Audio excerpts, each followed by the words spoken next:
as letter after letter, one by one, we explore everything from flowers and trees to fruit and veg.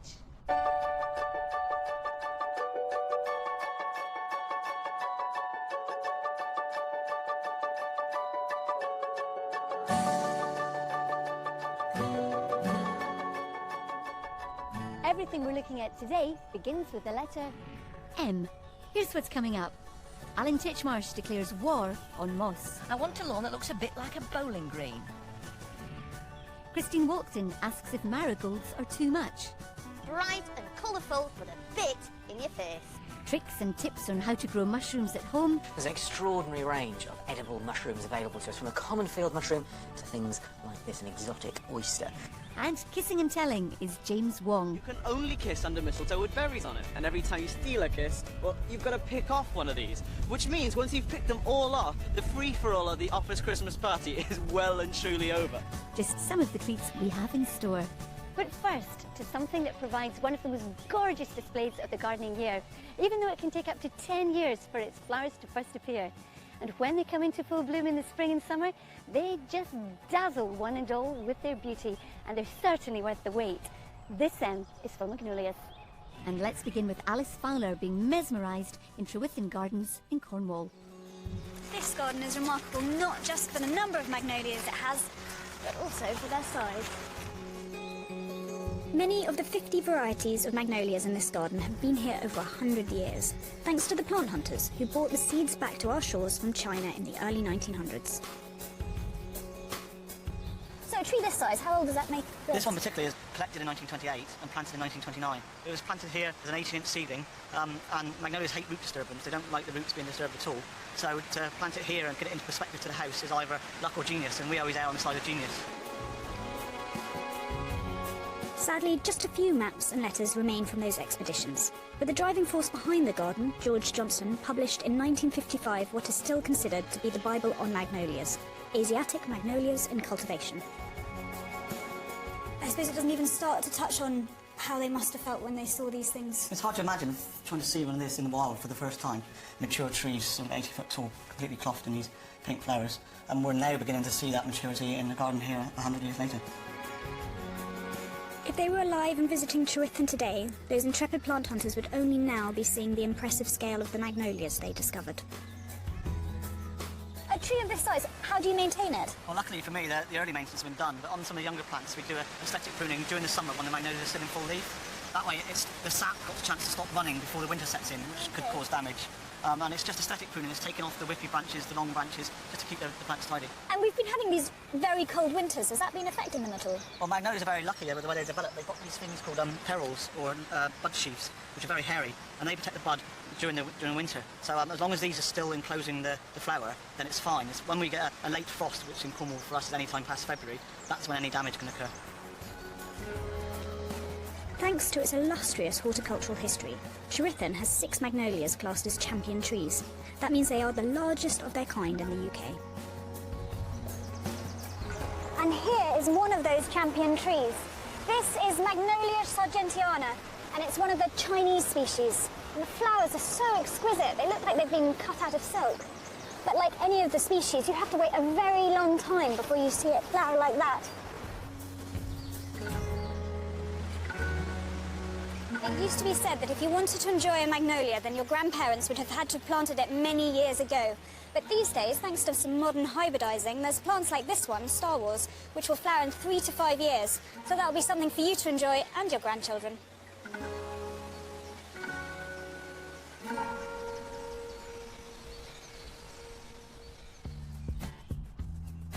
We're staying in Cornwall for more marvellous magnolias and joining Carol Klein in Glendurgan Gardens with assistant head gardener Ned Lomax. Just look at this. Woo-hoo. It is magnificent, isn't it? Yeah, it's beautiful, beautiful. It's huge. You just have no idea of the scale of it until you stand underneath it. Which magnolia is it, Ned? This one's Camellia alba. Right. From the Himalayas? That's right, yep. How old is it? Not as old as you might think, really. This is planted in the mid-60s. It's a decent size now. Probably won't get too much bigger. And what you're interested in is this flower production, isn't it? Exactly, yeah. They're so lovely up there, but you know, it's a shame I can't actually see one. Well, if I can reach, I can get you one down. Can you? I was Yeah, thinking I'll of give it a climbing go. up the tree, but... Okay, how's your catching, Carol? Oh. You ready? Yeah. Oh, got it. Look at that. It's heavy. Yeah, it's a beautiful one, isn't it? And of course, beetles pollinate it, don't That's they? right, yeah. Because they were around magnolias long before bees Yeah, millions were of ever on years the planet. they've been around, yes. Well, I love to see it like that, but I mean, in the distance, Yeah, isn't it's that beautiful, isn't it? perfect. You can really appreciate it. We're probably about a couple of weeks behind with most Yeah. of the plants flowering in the garden. All right, So that's usually this will be out in full flower by now, but as you see, it's getting there. Another week or so. yeah. Which one is it, Ned? This is a long one. It's a Magnolia sargentiana robusta alba. Right. Sargentiana robusta, because it really is strong, It isn't is robust. But I mean, it's not the sort of plant that you can really imagine in No, most. not many people have space for it, I think. No, they wouldn't, would they? But we've got two magnolias at Glebe Cottage. We've got Stellata and then Leonard Messel. And the great thing about them both is that, you know, they flower from being young plants. That's right. And also they're on a scale that most people could. Yeah, exactly. Yeah. They'll fit in most gardens and you won't have to wait a lifetime for Right. your results. The flower bud itself will take about maybe 9 months to develop because this bud has to go all the way through the winter, and the very coldest part of the winter. This very cover sort of protects it. And Yeah. as soon as you get the sun on it, the bud will swell and the casing will drop away. And these just peel back. They do. They are like little knives. They're just lovely.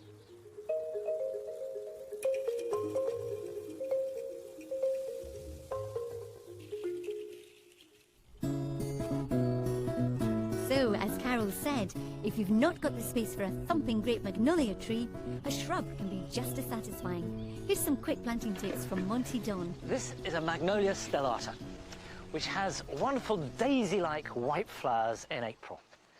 It'll grow in almost any soil, although it's happiest if it's slightly acidic, and practically any position, though it does like some sunshine. The only thing to avoid is early morning sun. Don't put it on an east-facing wall, simply to protect it from spring frost, and the buds and the flowers can be damaged. But ideally, in a west-facing position, or what we've got here, is northwest. Now, I'm going to plant it here, set back a little bit from the path.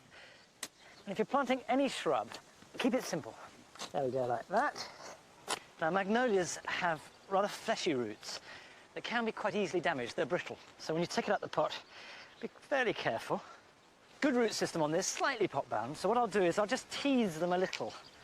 Not to break them up, but just to stimulate growth outside its confines of the pot as quickly as possible. Now, although I'm not adding compost, what I will do is add some mycorrhizal fungi. And the purpose of this is to act as a conduit from nutrients in the soil to the roots. It speeds up the root growth and the way that it can take up nutrients. And the important thing is to have it in direct contact with the roots themselves.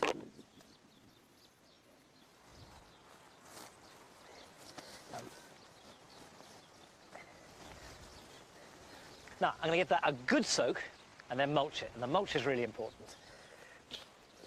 Where did I put the lid?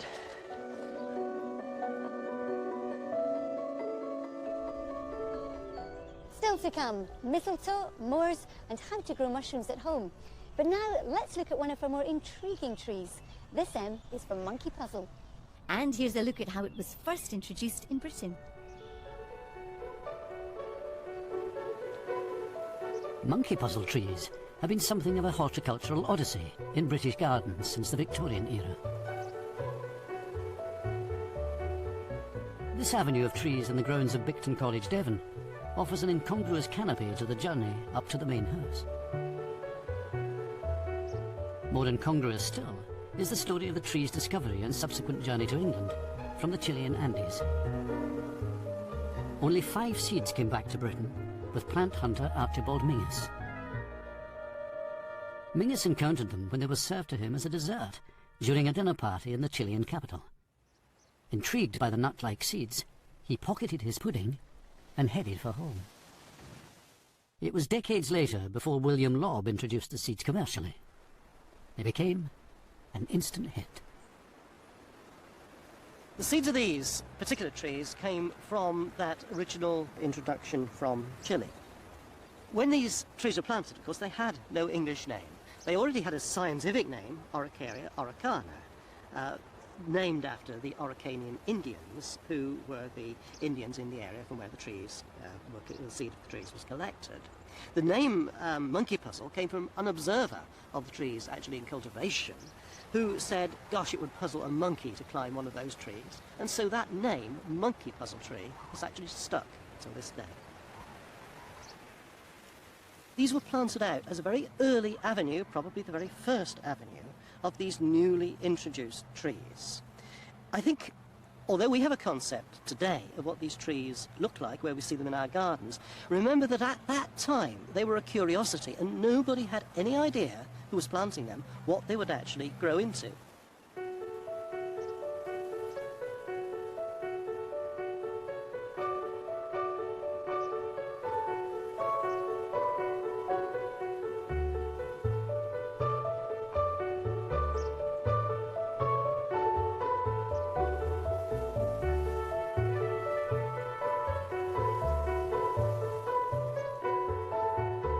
In their native Chile, the trees date back to the Jurassic period, and this prehistoric ancestry is largely responsible for the monkey puzzle's bizarre look today.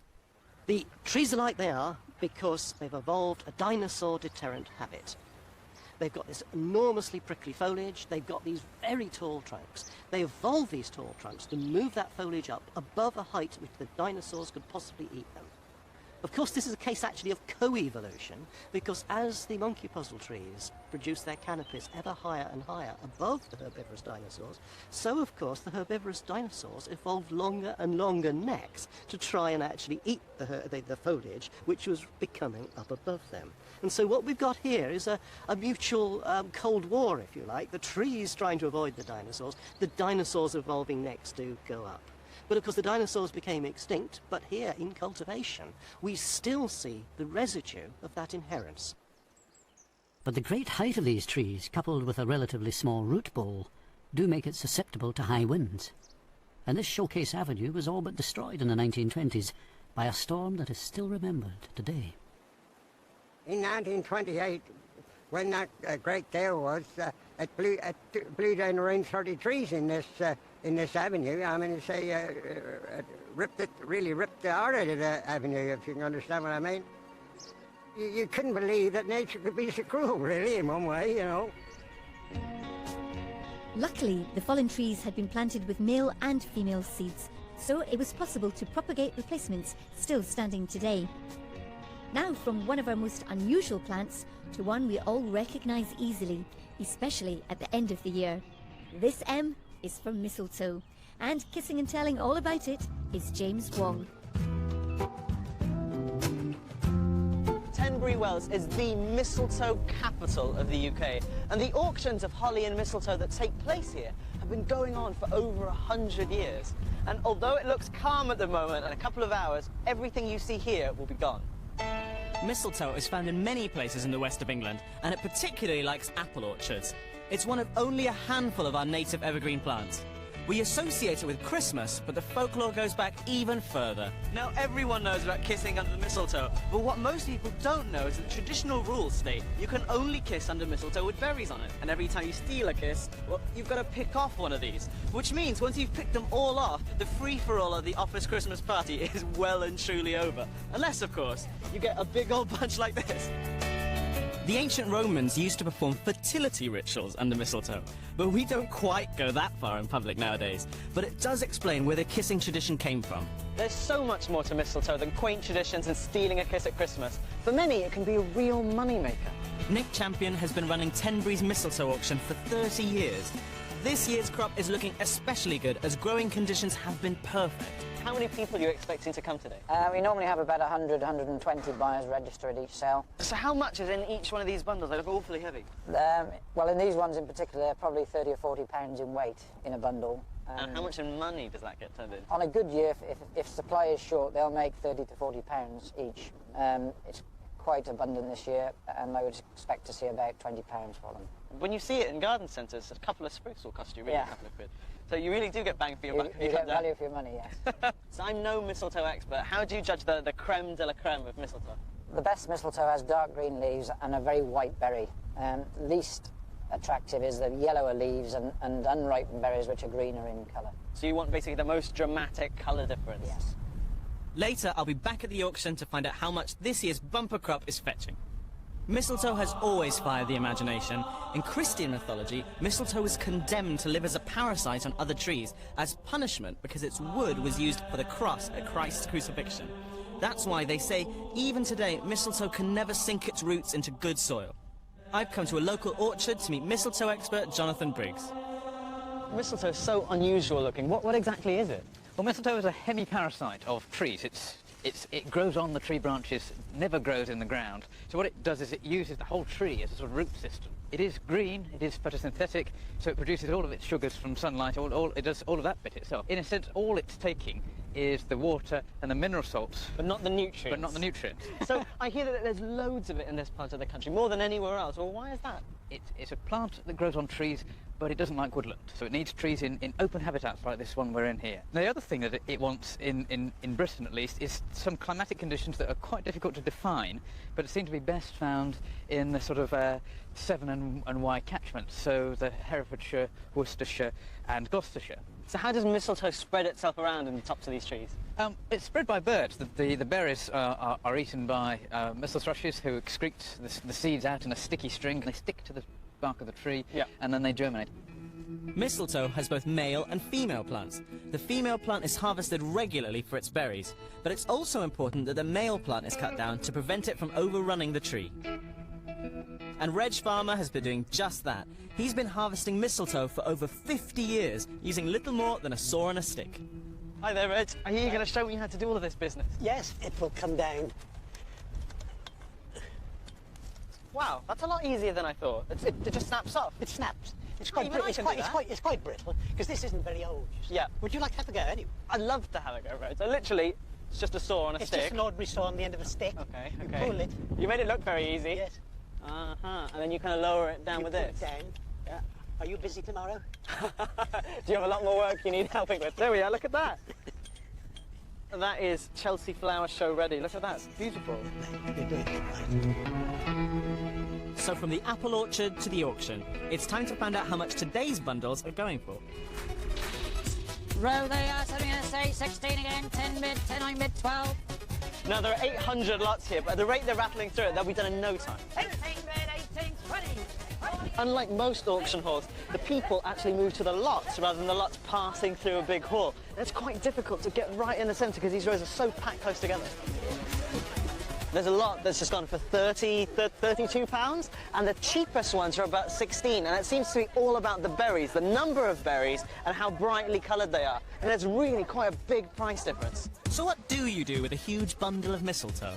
I'm helping to undergo the wedding on Saturday, and this coming on Tuesday, we just thought it'd be ideal to come up here and buy a nice quantity of really fresh mistletoe. So you've got a whole cartload of holly and mistletoe. What are you going to do with it? We're taking it to Wolverhampton Town Centre. We'll bunch it into smaller bunches. I've got a big trailer which will be grown in full when I head back to Suffolk. That's enormous. You've come all the way from Suffolk to come here? Well, Suffolk used to be a great cider producing area. After the war, they grubbed most of the old orchards up, so mistletoe is very scarce over there. It's on those apple trees that mistletoe normally grows. So you've come all the way down here? Well, and I've been coming here for 12 years. I've had a great time learning all about mistletoe, but for now, it's time to see if that kissing tradition works.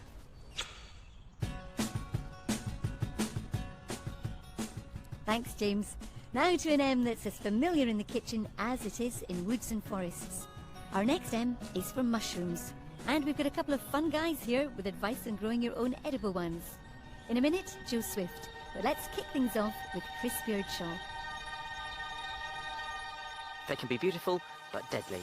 Some fragrant, delicate and edible, and others used to make antibiotics. They make bread rise and put bubbles in beer and champagne.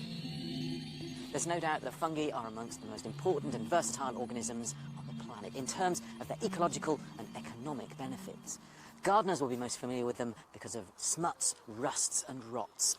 This is a bracket fungus sitting on a rotting stump of wych elm, and it's performing perhaps the most important function of fungi.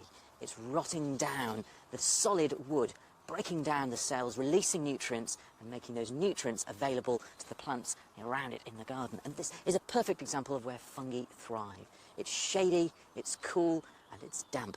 But it's not the bracket fungi I'm most interested in today, it's the edible ones. There's an extraordinary range of edible mushrooms available to us, from the common field mushroom to things like this, an exotic oyster. And this is growing on a bale of straw, but, as you can see, it's almost entirely white, and that's because of the way the organism operates. It's a very simple structure, linear cells arranged in threads called mycelium, and they exist almost entirely beneath the surface, in this case on the bale. That's what gives it its white colour. And it exists underground almost all year round, only popping to the surface to fruit, which is exactly what a mushroom is. It's a fruiting body. Now, you can buy kits to do at home, and this is typical of what you get. A bag of fresh straw. You also get a bag of oyster grain, spawn, instructions, polythene sheet, the whole works. What you have to do to start with is to tip boiling water into the bag, a couple of kettlefuls of boiling water. That sterilises the straw, killing any other mycelium that may be present in the straw. Then, you break up the spawn, sprinkle it in, and once you put it all in, give the bag a good shake and seal the bag.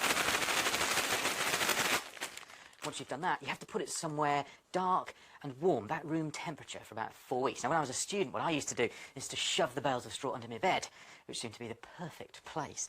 Then after 4 weeks, bring it out. 2 nights in a fridge is what's then required, and that just promotes a little bit of fruiting body growth. Then break the bag open, put it onto a tray, keep the tray moist, cover it in a sheet of polythene, and then within 4 to 10 days, you should have your own oyster mushrooms. Now, this isn't the only kit you can get. You can also buy shiitake mushrooms, and they arrive looking a bit like this. It's a dowel peg impregnated with shiitake mycelium. And what you'll need in addition to this is a log from a deciduous tree that's less than a month old. Any deciduous tree will do, except a laburnum, which has toxic sap, and therefore the sap will get into the mushrooms and make the mushrooms poisonous. Once you've found your log, you then need to drill a series of holes. Knock the mycelium-infected dowels into the holes, and then the fungus will do the rest. In a log like this, you can get about 20 or so pegs, and once you've got them dotted amongst the timbers, you have to seal the moisture in on the log. You can do that by covering it in a polythene bag, and then just to go outside. Now, the perfect place for it is where you find fungi growing naturally, which is right next to our bracket fungi, and incidentally, next to the hedgehog hut that Chris Baines did a few weeks ago. So you just drop the bag containing the log in the hedge and then insulate it with leaves. And after 6 to 10 months, you can then pull away the leaves, take the log out of the bag, but leave it in the hedge. And then, when the conditions are perfect, what you'll get is a crop of shiitake mushrooms, and the log will keep cropping for up to 5 years. But if that all looks a bit too involved, Joe Swift's option could be described as bog standard. Now, this one is really, really very cheap, but very easy to do. You get a toilet roll, put it on a plate, preferably unbleached toilet roll, definitely white. Put it on a plate, inside a plastic bag. And then you get your kettle, boiling water. It's got to be boiling water. Pour it all over the toilet roll, completely soaking it. You can see it's expanding already. Then you let it cool down. Here's one I've done earlier, which is already cooled. End up with something like that, nice and soggy. And then you get these. This is an oyster mushroom, and it's grain that's been coated with oyster mushroom spores. One packet like that will do 2 toilet rolls. You get half of the packet, empty it into your hand, and you literally just place it into the centre of the toilet roll there. Pour it right down the middle. Okay, now that's ready to go. What you do is you seal the plastic bag up now, seal it tight. You leave it for about 2 weeks, and it's going to get to the consistency of a sort of maturing Stilton. You'll notice that there's something going on there. It really will start looking a bit mouldy. But then after about 2 weeks, you put it in the fridge to create the reaction, make sure that the mushrooms think that it's autumn and they'll start fruiting. You slice some holes in the side, and the mushrooms will start coming out. And basically, out of that, you should get a few good omelettes. Thanks, Joe. And we're mixing things up now, because our next letter isn't a typical one. M is for miscellaneous. Moors and molehills are coming up, but we begin with moss, and Alan Titchmarsh on removing it if it's messing up your lawn.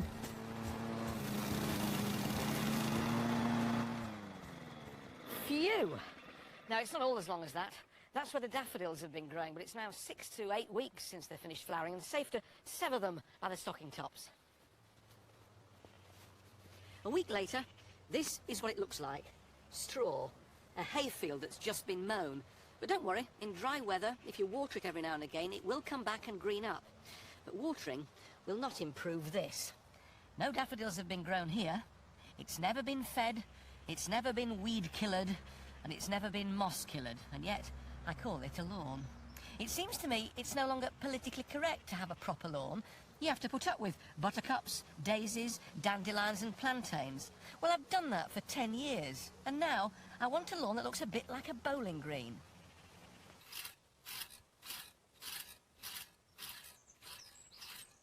The first thing to do is to get rid of the moss, and the thing to use to pull all that out is this, a wire-toothed lawn rake. It's wonderful for your stomach muscles. If you've got a lot of lawn, you're going to get a lot of pain. Better to find a quicker, easier method of getting the moss out, and that is a powered lawn raker, fitted with a cylinder of wire teeth. Make sure it's plugged into an earth leakage circuit breaker. This is an electrical piece of equipment. Keep the cable over your shoulder and out of the way. Set it so that it's fairly high. It doesn't want to be too low. There are adjustable screws on it. Put the grass box on straight, and then away you go.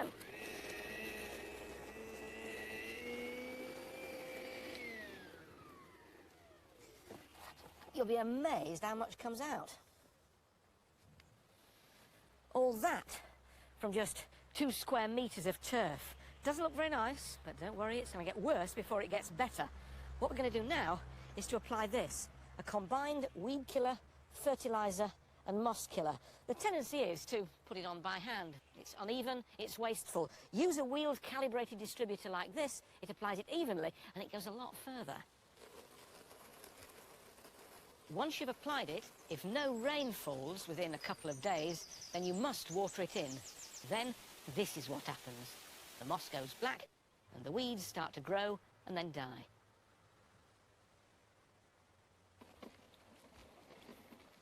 After about a month, if you make sure it doesn't get dry, it'll look like this.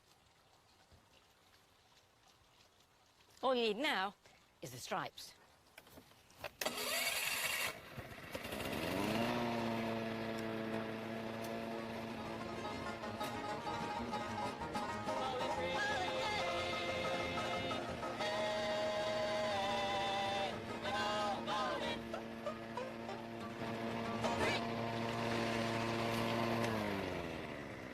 Well, they're subtle, but they're there. And after that marvellous work from Alan, we're sticking with mowing, but going back in time for a look at the future of lawn mowing, as tomorrow's world saw it in 1979. There's a two-eyed monster loose on the lawns of Hampshire. But unlike its ancestors, this one is man's friend, programmed to do his bidding. In fact, it's an automatic lawnmower. Designed by 3 Farnborough sixth formers, the grasshopper always moves in a straight line until it comes to the lawn's edge. When, by rolling its eyes, it smartly crabs sideways, switches into reverse, and carries on. But it isn't clever enough to cope completely with the unexpected.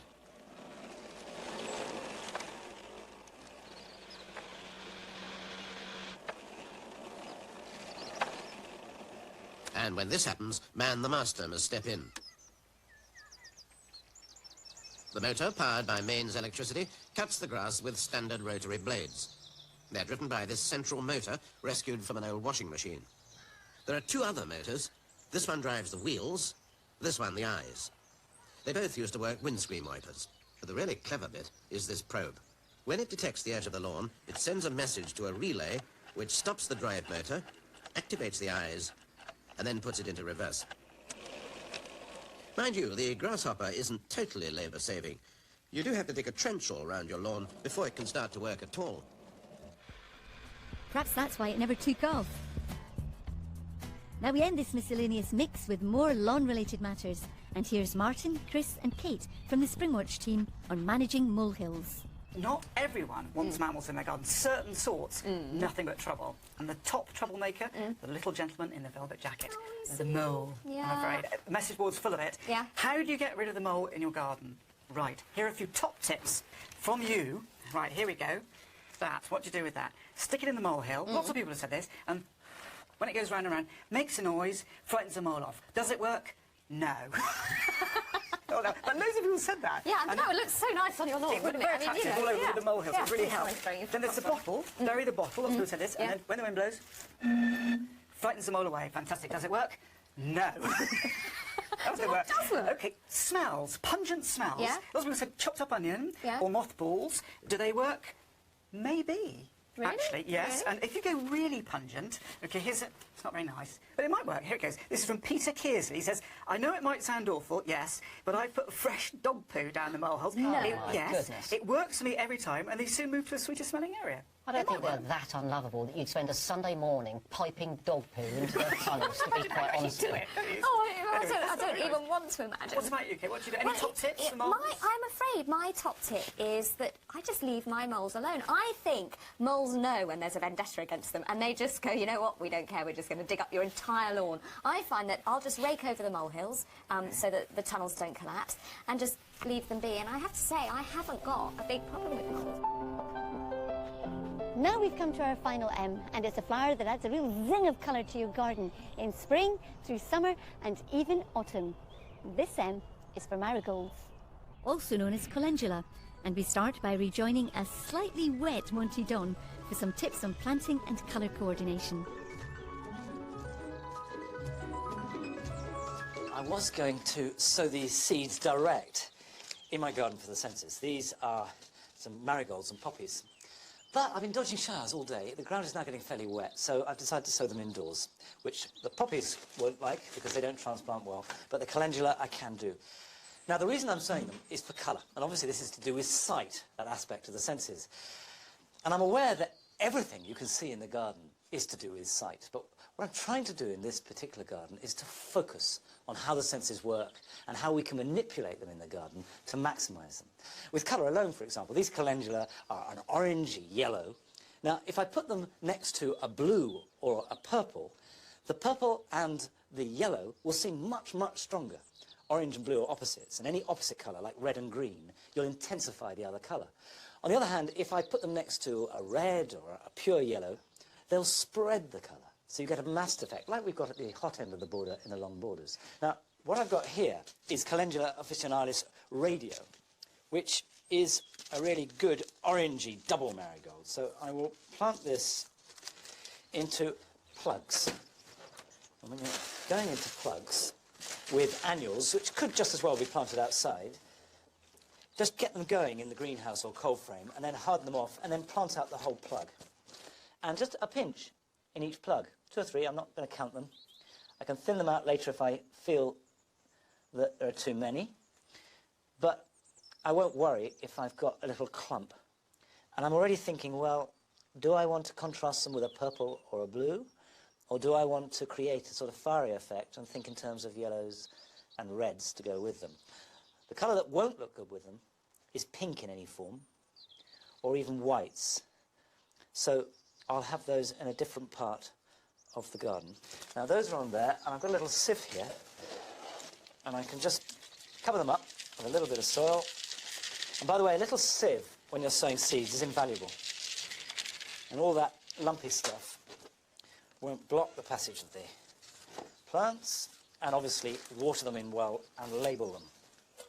And I'll do a few trays like this, and they can go into the garden, and the poppies will be done when we get a properly dry day. Thanks, Monty. Now let's finish with Christine Walkden, who says there is more to these flowers than meets the eye.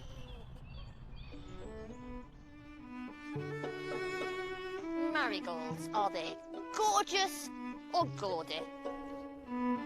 For some people, the marigold is a vibrant vision of summer, a must-have for your border. For others, well, it's the Jordan of the plant world, bright and colourful, but a bit in your face. But if you ever see them in their thousands, they completely transform a British landscape into something utterly Mediterranean. This rare sight is a field full of pot marigolds, or Calendula officinalis, being grown as a crop. It's thought that their oil will replace the poison in paint and reduce the dangerous pollution given off by paint fumes. We're using the oil from the pot marigold as an alternative to volatile organic compounds, which are used in paint and varnishes and such like. We're also using it as a wood preservative. So the colour is totally insignificant, it's just the oil from the seed? The colour's very nice, but we're only after the oil. It has been used in the past as a colourant in things like butter and cheese and as a fabric dye, but that's all taken from the petal, which is hand-harvested and extremely expensive. Here we're just looking at the seed, which we harvest mechanically at the end of the season. So when will we be able to see this fantastic oil used in paint? We've still got quite a bit of development work to do, both in shelf life and pigment, but hopefully fairly soon.